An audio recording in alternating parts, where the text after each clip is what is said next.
Shalom, mis amigos, shalom. Muchas de las personas que nos siguen están interesadas aún más en el tema de las reencarnaciones. Aunque creo que he hablado lo suficiente para demostrar que las reencarnaciones no es algo que proceda de la Torá ni de nuestros profetas, sino se trata de una ideología mística que surge en el judaísmo luego de los días del Talmud, específicamente en Europa, y que toma su forma más completa por la vía del Zohar cuando va apareciendo poco a poco en España para fines del siglo XIII después de Yeshua. Es muy importante que nuestra gente sepa que la idea de reencarnación o de transmigración de almas no surge en el judaísmo, sino que proviene de otras fuentes, como el pitagorismo, V siglo antes del nacimiento de Yeshua, el misticismo maometano, el hinduismo tradicional, entre otros. Fue el filósofo griego Pitágoras, cuando estuvo en Egipto buscando información mística, que a su regreso a Grecia comienza a enseñar que hay una mente racional que está como apresada en el cuerpo físico. Y una vez que es liberada de las cadenas, de los límites, de la cárcel del cuerpo físico, se transforma entonces en un ente espiritual y sigue viviendo conscientemente en el mundo de los muertos. Esa mente racional, ahora libre del cuerpo físico de la persona donde habitó, puede ser enviada de nuevo a la tierra para habitar otro cuerpo, sea de su misma naturaleza previa, es decir, otro cuerpo humano, o de una naturaleza diferente e inferior, un animal, por ejemplo. Y ese proceso se repite como un medio de purificación de esa mente hasta que alcance un nivel de brillantez, un nivel de pureza suficiente para ser absorbida por los dioses y entonces regresa a la fuente eterna, que es el origen de todas las mentes racionales. Esto no es cábala, esto es pitagorismo, siglo V antes del nacimiento de Yeshua, que surge mientras nuestro pueblo está en el exilio babilónico del reino de Judea. De modo que no hay evidencia histórica de la presencia de estas ideas de Pitágoras en el judaísmo, sino a partir del siglo VIII después de Yeshua. Es decir, no te vas a encontrar nada de reencarnaciones, de purgas de la mente racional o del alma. No te vas a encontrar estas ideas ni entre los que regresaron de Babilonia. No te lo vas a encontrar en los rollos del Mar Muerto. No te lo vas a encontrar en la Mishnah. No te lo vas a encontrar en el Talmud Jerusalmi. No te lo vas a encontrar en el Talmud Babli. No te lo vas a encontrar en los principios de fe de Maimónides, por ejemplo. Por supuesto, no te vas a encontrar nada de esto en el Código Real, cuya enseñanza sobre ese tema es bien preciso. Igeret el Ayehudit 9:27. Es necesario que el hombre muera una sola vez, y luego enfrente el juicio. Las reencarnaciones demandan que la persona muera muchas veces, tantas reencarnaciones necesarias como para que se pueda purificar y elevar, lo cual es una clara contradicción con la doctrina nexarita que está documentada en nuestros escritos normativos y vinculantes. ¿Cómo se inicia la migración de estas ideas al judaísmo y su importación final por la vía del Zohar en el siglo XIII en España? Si tú le sigues el rastro histórico a tan importante pregunta, Como te dije, Pitágoras la aprende de los hechiceros egipcios.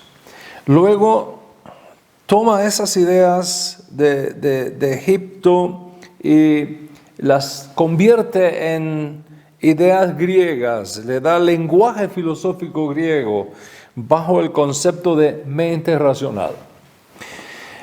Las reflexiones de Pitágoras son aceptadas luego por los místicos musulmanes a partir del siglo VII después de Yeshua, los cuales desarrollaron la ideología del sufismo como prácticas para el autocontrol, para el conocimiento de uno mismo, para ejercicios de preparación del alma para su unión con Dios.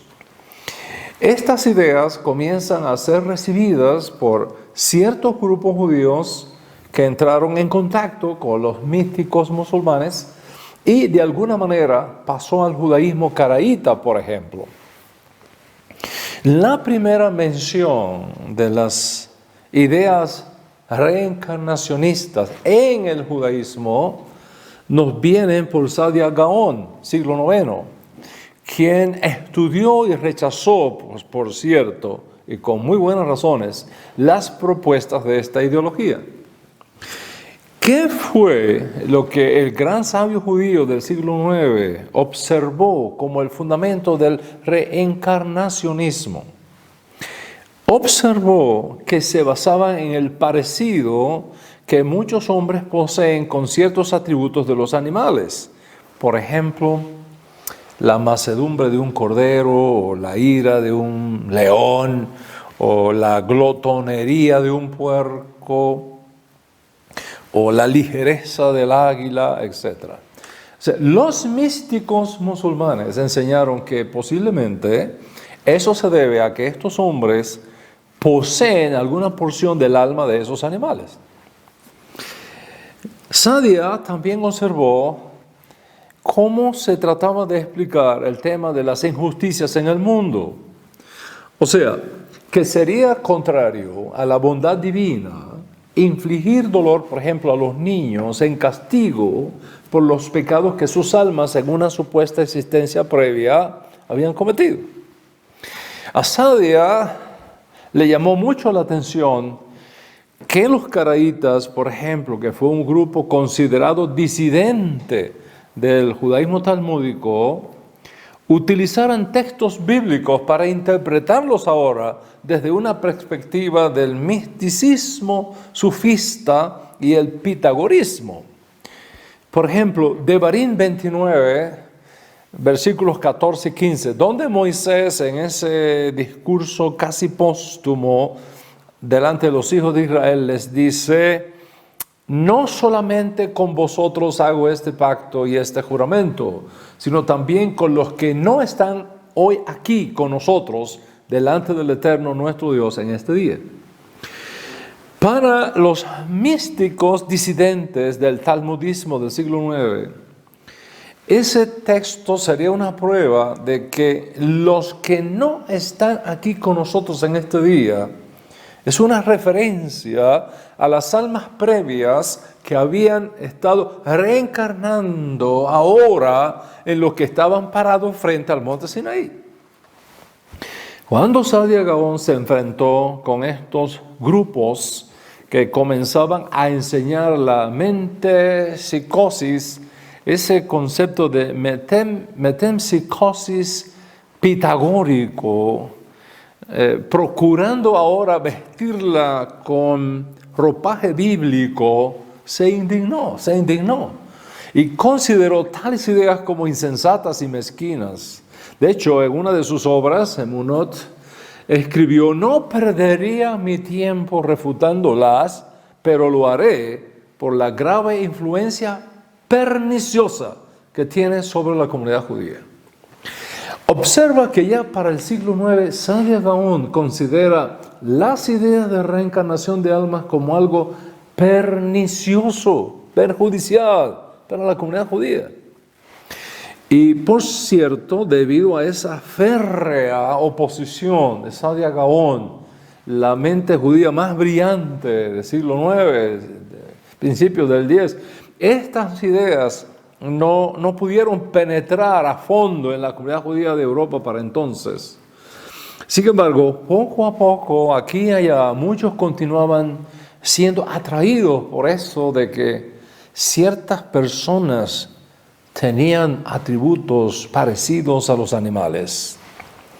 Así que, hasta el surgimiento de algunos rabinos sedientos de espiritualidad, estas cosas son temas de reflexión de estos rabinos, hasta que llega el rabino Moisés de León, fines del siglo XIII, comienzos del siglo XIV, quien importa el pitagorismo, hace como una síntesis de todo lo que estaba ocurriendo, importa el pitagorismo por la vía del misticismo musulmán y comienza a publicar sus ensayos místicos de lo que luego va a ser conocido como el Zohar.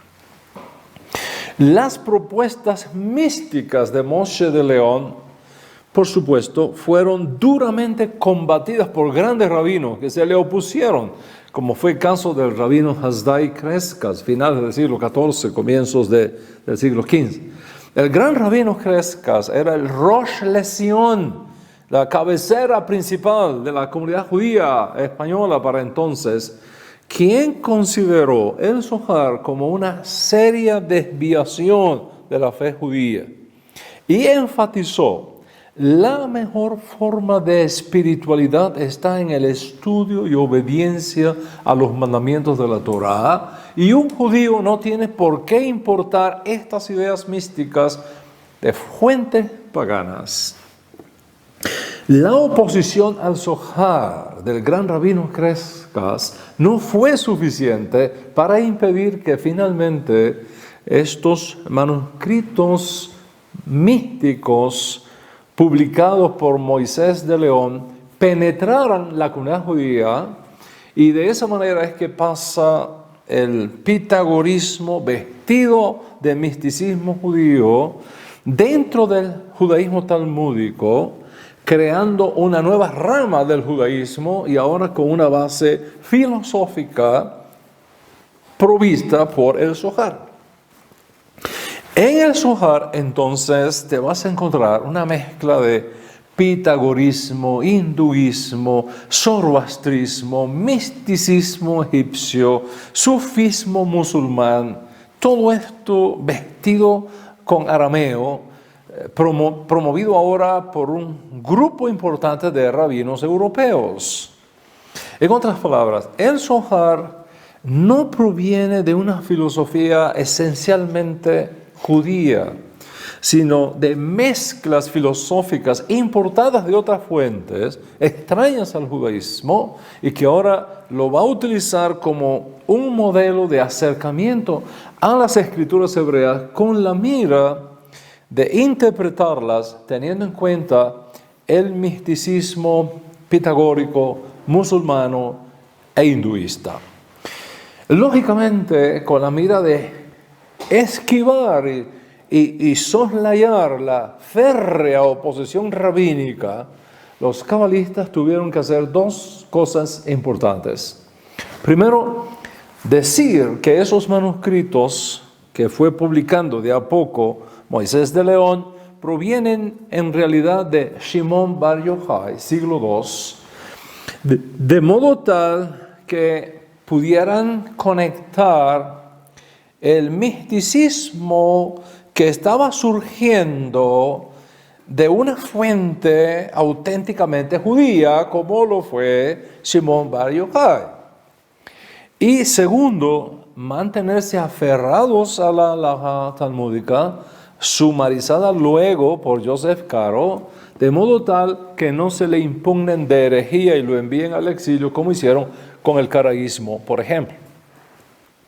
En el judaísmo talmúdico, cualquier cosa es permitida. Escúchenme bien. En el judaísmo talmúdico, cualquier cosa es permitida y creída, excepto que rechaces la normatividad del Talmud. Al momento que rechazas la normatividad del Talmud, te mandan al exilio. Ya tu judaísmo no es auténtico.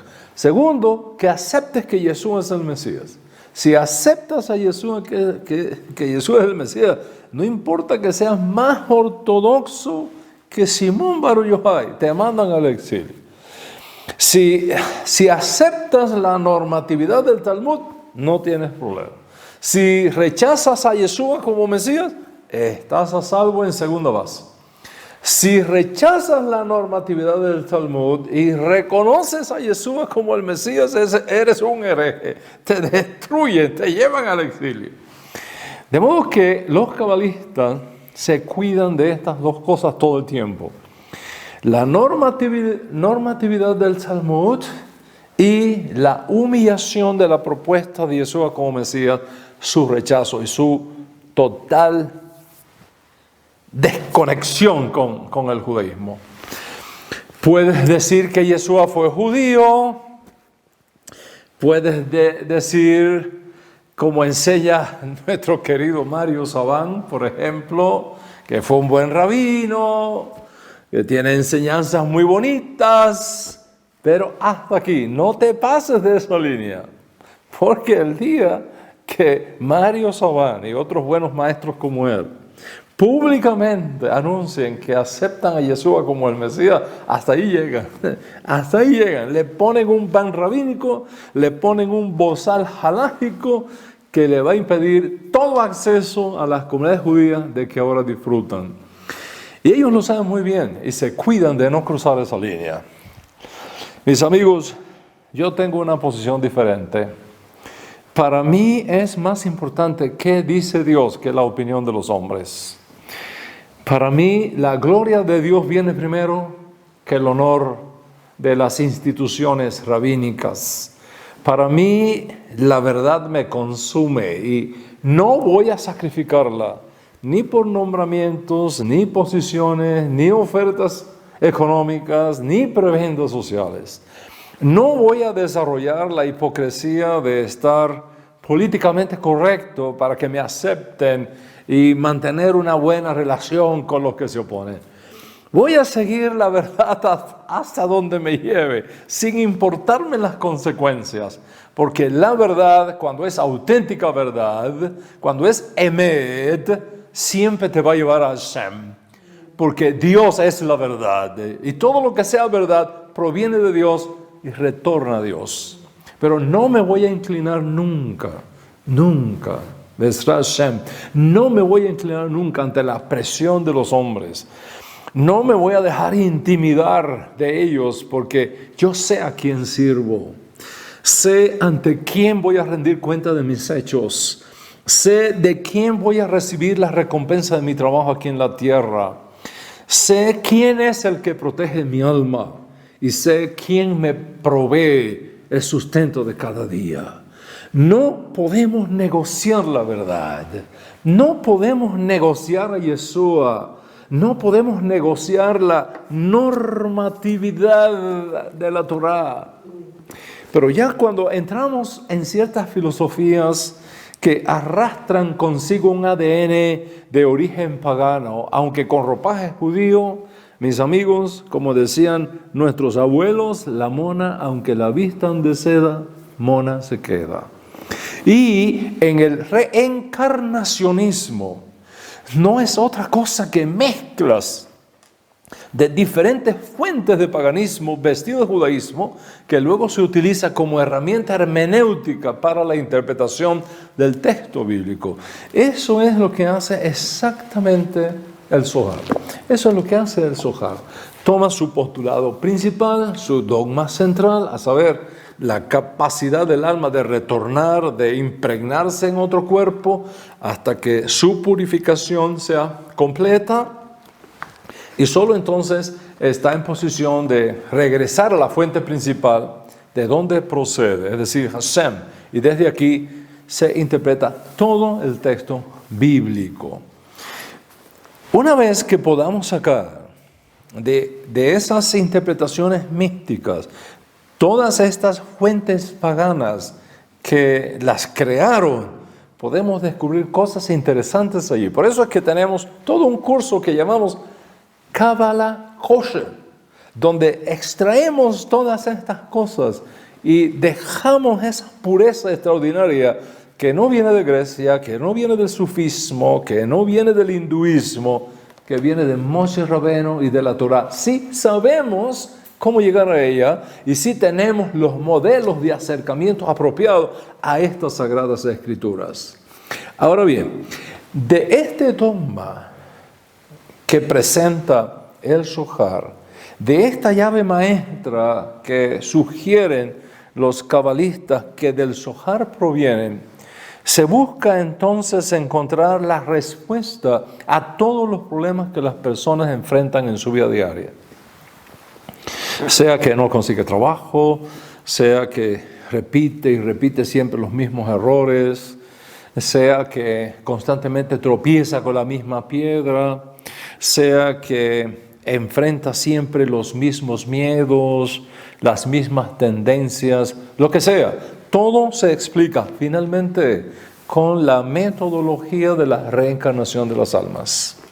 Incluso en un tema tan sensible como el Holocausto del nacionalsocialismo alemán, que costó la vida a 6 millones de nuestros hermanos judíos, un gran rabino en Israel, ya fallecido, y que por respeto a su memoria, no voy a mencionar su nombre, afirmó: todos los judíos que murieron en el Holocausto eran las almas de los judíos españoles que se habían convertido al cristianismo para escapar de la persecución y que así estaban corrigiendo su pecado y purificando sus almas de traición al judaísmo. Bueno, I had to hold myself cuando tú escuchas estas cosas. Lo mismo del texto bíblico, sea de la Torá o de cualquier otra sección de las Escrituras, se buscará en todo momento hallar una respuesta a los desafíos de los personajes bíblicos basados en ese principio de la reencarnación. Te lo voy a decir de nuevo. La enseñanza del Zohar, la enseñanza central del Zohar, es que si en tu tiempo de vida actual no cumpliste con la misión para la cual Dios te trajo al mundo, se te va a dar otro término de vida para que lo cumplas, impregnándote en otro cuerpo, en otro tiempo, en otras circunstancias, hasta que logres la suficiente purificación espiritual que te permita retornar a la fuente principal de toda la creación, es decir, el Eterno. Esa es la esencia. Si tú tienes problemas en tu vida diaria, si tienes problemas de personalidad, si no te alcanza el dinero, si no puedes lograr ciertas metas, si tienes ciertas debilidades en tu carácter, etc., es que no eres tú. No eres tú. Eres un alma encarnada que tenía tu identidad en una vida pasada y ahora estás pagando por algo malo que hiciste en otra vida, o purificando un alma impregnada de sus pecados pasados. De modo que tus sufrimientos presentes están ayudando a purificar errores pasados. Por eso te vas a encontrar el famoso dicho del Zohar: todas las almas están sujetas a la transmigración y los hombres no conocen los caminos del Santo, bendito sea Él.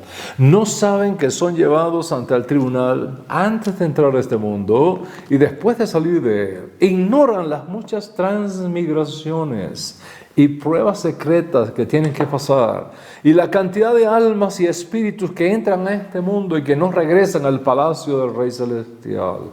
Los hombres, dice el Zohar, no saben cómo las almas giran como una piedra que se lanza con una onda, pero se acerca el momento en que se van a revelar estos misterios. Entonces, partiendo de este dogma que, por supuesto, no resiste la evidencia bíblica, se procura explicar la conducta humana y toda la Torá. ¿Cómo explica que en el mundo vamos a ver injusticia el Zohar? ¿Cómo explicar que en el mundo te encuentras con miserias? ¿Cómo explicar que muchas veces los buenos sufren, los malos prosperan? ¿Cómo explicar que los niños mueran de hambre o de enfermedades mortales cuando todas estas cosas son actos de crueldad que no pueden venir de Dios, que es amor y misericordia? Bueno, la respuesta que da el Zohar y de los cabalistas que estudian y provienen del Zohar es que el dolor presente es el castigo por malas acciones experimentadas en otro tiempo, en otra vida, en otra generación, en otro cuerpo. Para el Zohar y para la Cábala que procede del Zohar, es imposible responder a las preguntas de por qué el hombre sufre, por qué una mujer no puede tener hijos, por qué ciertas personas tienen tendencias al alcoholismo, por qué ciertas personas enfrentan siempre el mismo problema, excepto que entendamos que esa debilidad, esa deficiencia, ese sufrimiento es solo un proceso de purificación de malas acciones realizadas por esa persona cuando estuvo en otra vida, en otro tiempo, en otro cuerpo. Esta teoría se convierte así en la metodología apropiada, según los cabalistas, para el estudio e interpretación de la Torá. Observa entonces que por asociación a sus raíces no judías, cuando un cabalista interpreta la Torá, lo hace por medio de esas energías filosóficas y religiosas que vienen del pitagorismo, del hinduismo, del misticismo sufista, ahora, por supuesto, vestido de judaísmo por la puerta del Zohar. O sea, ¿qué es lo que pasa, mis amigos? ¿Qué es lo que pasa? Lo que pasa es lo siguiente: cuando una persona se expone a este tipo de enseñanza, no solo recibe la información, recibe también el espíritu que sirve de vehículo a la información. Y poco a poco su alma se va llenando ¿de qué? De pitagorismo, de hinduismo, de sufismo, que son los grandes componentes externos importados por los cabalistas que produjeron el Zohar. O sea, gracias a Dios, hubo grandes rabinos del siglo XIV y XV, como también en este tiempo, que se opusieron y se oponen radicalmente a estas ideas, afirmando que es paganismo lleno de supersticiones, lleno de filosofías completamente opuestas al espíritu del judaísmo. Y enfatizando además que el auténtico judaísmo se sostiene, ¿por qué? Por el estudio y conocimiento de los mandamientos de Hashem, cumpliéndolos en lo mejor de tus posibilidades. En otras palabras, la espiritualidad judía no está en el pitagorismo, no está en el hinduismo, no está en el sufismo, está en la Torá, está en el Etz Hayim, en los preceptos que el Eterno nos ha dado, basado en el principio de que el final de todo el discurso es este: teme a Dios y guarda sus preceptos, porque en esto consiste la vida del hombre. ¿Cómo podemos explicar el tema de un Dios bueno frente a las evidentes injusticias que nosotros vemos en el mundo desde una perspectiva diferente al cabalismo, no canibalismo, cuidado, cabalismo zoárico? ¿Cómo podemos explicar que ciertas personas tienen ciertas tendencias que no les son beneficiosas y que pareciera que nunca las pueden superar? ¿Con qué fuerzas están luchando tantas personas que no le permite nunca alcanzar sus sueños? Por supuesto que las Escrituras tienen una respuesta a eso, y no tenemos que recurrir al paganismo hindú, ni a la filosofía griega, ni al misticismo sufista para responder tan importante pregunta. Yo he hablado de esto en otras ocasiones, pero con la ayuda del cielo lo volveremos a traer a la mesa tan pronto sea posible. Lo que deseo compartirte en este shiur es que debes tener cuidado con todo lo que se vende por allá afuera acerca de la Cábala. Cuando entramos en la dimensión espiritual de una persona, cuando entramos en la dimensión espiritual de una familia, hay que poner cercas de protección, hay que colocar filtros, porque lo voy a escudriñar todo, pero voy a retener solo lo bueno.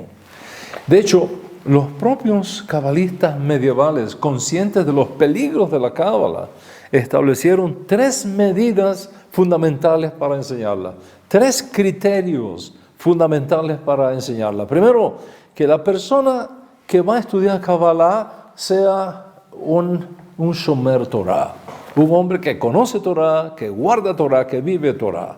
Segundo, esa persona debe ser judía.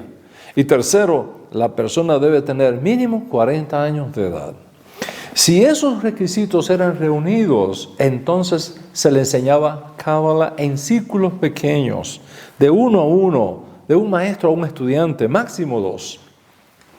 ¿Por qué establecieron estos rabinos esos círculos de protección? Porque sabían de los peligros que encierra el mundo espiritual al que los cabalistas estaban apuntando. Miren, mis amigos, el fuego es bueno. El fuego es bueno. Con el fuego tú puedes calentar tu casa en el tiempo de frío. Con el fuego tú puedes cocinar alimentos. Con el fuego tú puedes hacer el pan de Shabbat. Con el fuego puedes hacer un asado con tus amigos en el patio de tu casa. Mientras el fuego se mantenga en la hornilla, va a ser muy, muy bueno para ti. Pero ¿qué pasa, honey, si ese fuego salta a las cortinas de la casa? ¿Qué pasa si ese fuego se sale de ahí y se va al techo de guano de una casa? Crea una catástrofe, crea un incendio, puede matar personas. Y este es el peligro que vieron los cabalistas de la Edad Media. Por eso pusieron todos esos cercos de protección. Y aquí está un punto que no debemos olvidar nunca. Los cabalistas surgen, los místicos judíos surgen como resultado de una sequía espiritual surgida en Europa, cuando muchos grandes filósofos judíos, incluyendo Maimónides, pareciera que estaban cerrando el paso de la comunidad judía hacia su conexión con Dios. En otras palabras, se vendió la idea de que Dios era tan distante, tan diferente, tan apartado, tan lejano, que prácticamente no había posibilidad de encontrarse con Él, de comunicarse con Él.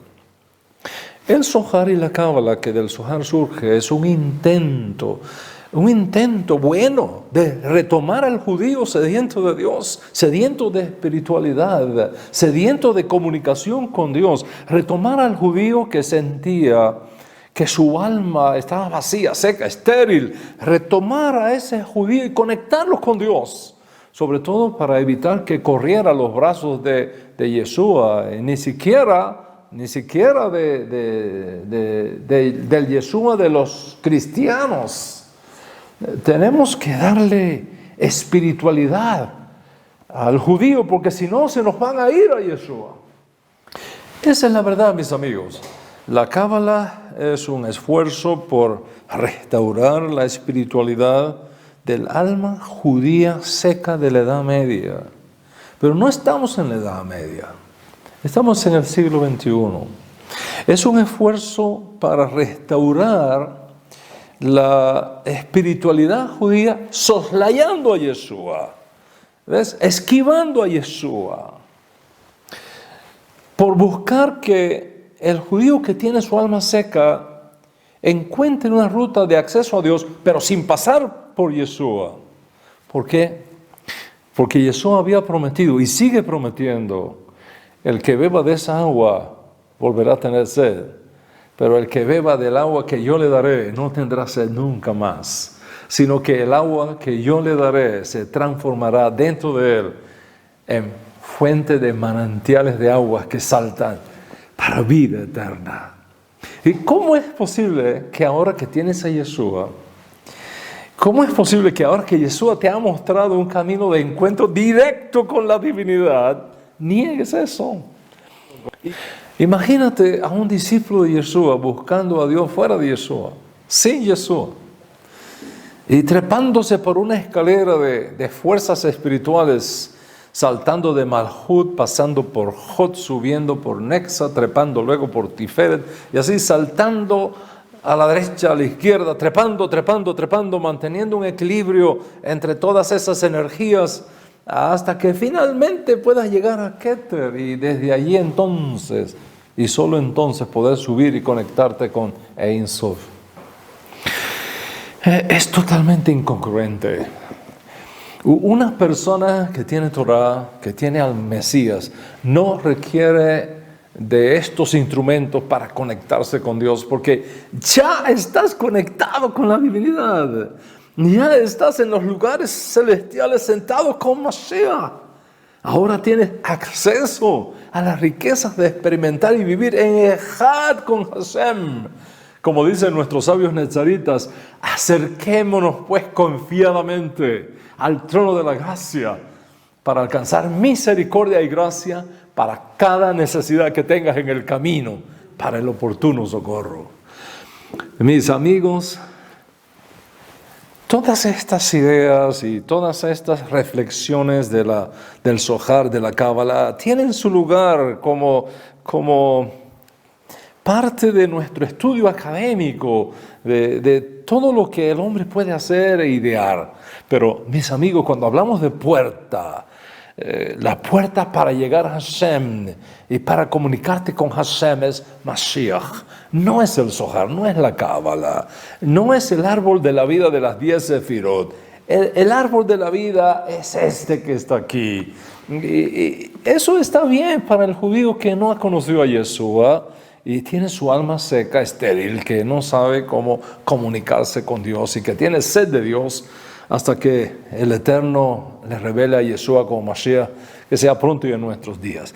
Entiendo eso, tiene su lugar, pero ¿cómo vamos a dejar lo que ellos están buscando desesperadamente y aún no encuentran por una filosofía que no garantiza absolutamente nada para tu expiación, tu reconciliación con Dios, tu comunicación con Dios y tu paz con Dios? ¿Cómo vas a dudar de la autenticidad de la perla de gran precio que te ha sido entregada para volverte a las baratijas de la filosofía griega, el pitagorismo, el sufismo, el hinduismo vestido del lenguaje hebreo?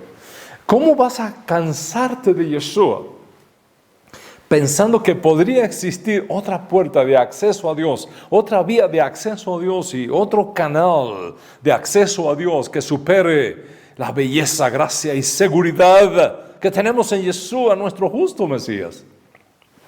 ¿Qué Yeshua entonces has conocido? ¿Qué Mesías te han mostrado? Porque cuando te encuentras con el auténtico Yeshua, con el auténtico Mesías, ya no tienes que buscar más puertas para comunicarte con Dios. Él es la puerta. Él es el camino. Él es la ruta. Él es el mapa seguro. Él es la fuerza espiritual que te va a ayudar cada día a superar los desafíos de la vida y vivir en paz con Dios, contigo mismo, con tu prójimo, con la creación. Deja que esa porción del Espíritu de Mashiach que ha sido soplado sobre ti se inflame como fuego sagrado adentro de ti. Deja que su presencia en tu vida te vaya perfeccionando y ayudando a superar los desafíos del camino. Porque donde quiera que vayas, Él camina contigo. Donde quiera que tropieces, Él está allí para levantarte. Donde quiera que requieras asistencia, su Espíritu está allí para consolarte y orientarte. Feliz el pueblo que comprenda esto. Feliz el pueblo que valore las riquezas eternas que nos han sido confiadas. Feliz el pueblo que puede tener acceso constante al Eterno, alegría en su alma, agua de vida para su espíritu, mediante la dádiva de Dios Altísimo en Yeshua, nuestro justo Mesías. Paz sobre ti, paz sobre tu casa y paz sobre todo nuestro noble pueblo Israel. Amén, amén.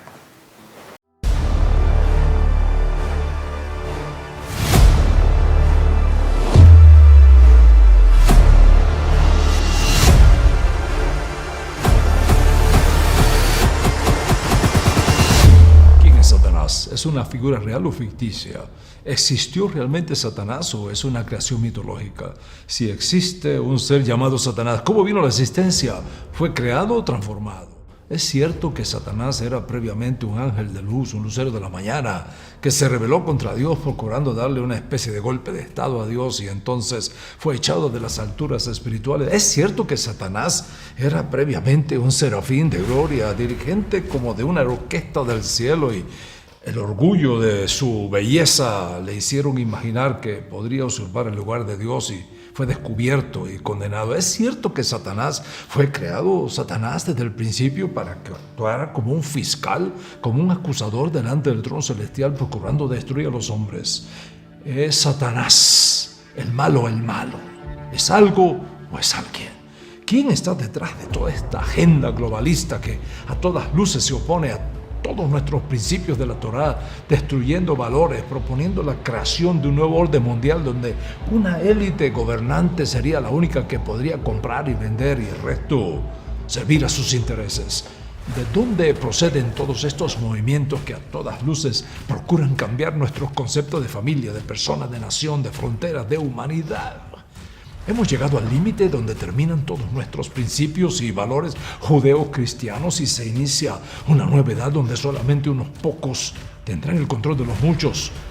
Si es así, ¿qué mente maestra está detrás de todos estos movimientos que pareciera se apoderan cada día más de nuestros gobiernos, democracias e instituciones, transformándolas en una especie de orden mundial de absoluto control y dominio para decidir quién vive, quién muere, qué comes, a dónde puedes ir, según sus intereses, no los tuyos? ¿Quién es realmente el príncipe de este mundo? ¿Hay alguna manera de enfrentar estas fuerzas y sobrevivir a ellas de forma magnífica y exitosa? ¿Cuál deberá ser nuestra más importante línea de defensa contra estas huestes del mal? Yo soy Dan Ben-Hurra y este es mi masterclass sobre Satanás, sus orígenes y su final.